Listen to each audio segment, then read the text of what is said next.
Hey, so for all of you that watched Philip Darius, I'd like to give you a massive thank you. It seriously helps a lot.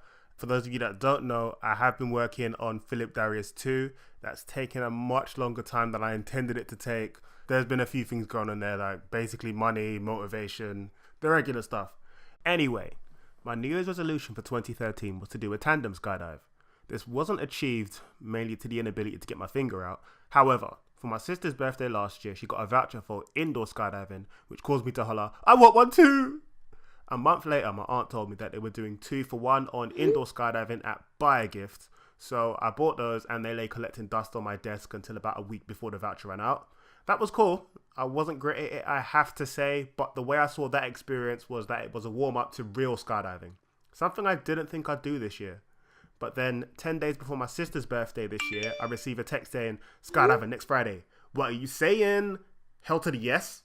After a week of faffing around and being pedantic about price, skydiving's around £200, we decided to go with North London Skydiving, which despite the name is located in Cambridge. Now, we'd already arranged to go to the theatre in Victoria that afternoon, so we'd need to head up there super early in the hope that we'd be able to dive first, then get back in time to catch the show.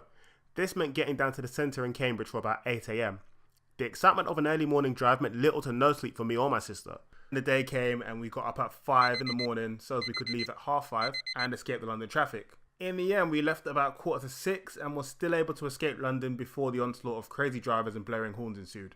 My sister drove about 2/3 of the way, then I drove as she was tired. At this point, the sun wanted to make an appearance and attempt to blind me. That being said, the fact that the sun was out was a good sign that we'd be able to jump. After getting a bit lost along a country lane, we got to a centre which was out in this massive field for obvious reasons. It was 8:30 when we arrived, and it seemed that all the other divers that day had the same idea. The car park was full of cars. All we could do was be quick. Out we got, joined the line as the place properly opened up, got swarmed by crane flies that surrounded the building, then got these forms which basically said, if you flake out while on the plane, you will not get your money back. Fair enough. While waiting for the training, role-playing games kept going through my head. I imagined that if I walked over to anyone, they'd just say one line of dialogue over and over and over again.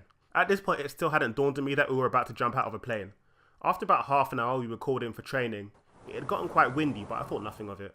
In we went, sat down in this side room away from the physical training and was given a full breakdown of what would happen in the air. We were shown the different kinds of DVDs and photos you could get as souvenirs. At that price, I was getting a damn thing.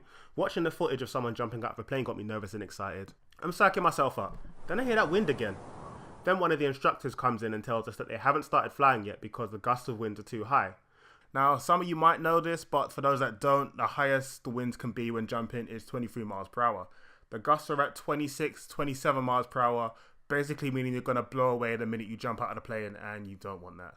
The protocol at this point is to wait half an hour to make sure jumping conditions are safe. This half hour starts after a gust, meaning 29 minutes could have passed and another one high gust will start time again. Imagine trying to get a high score on one of your favorite games and you're like 1 point away from getting a high score, but you still got to start the whole game over again because you're out of moves. To add insult to injury, another high blast of wind goes by. At this point, the time's 9:30 and we need to head back at 11 at the latest so we can go and see the show. Fortunately, we were told that we could reschedule our jumps at no extra cost, apart from the petrol from the driver course. My sister and I waited for half an hour. I step out and ask the instructors, how long has it been since the last gust? Their answer? You guessed it. A minute ago. I reply, in that case, I'd like to reschedule our jumps for next week.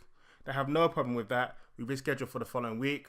Drive back to London. Majorly disappointed, as you could probably tell. We got all psyched up, got proper excited to get up there, and then we didn't even jump in the end, or because of some bloody wind. Something that I didn't consider at all.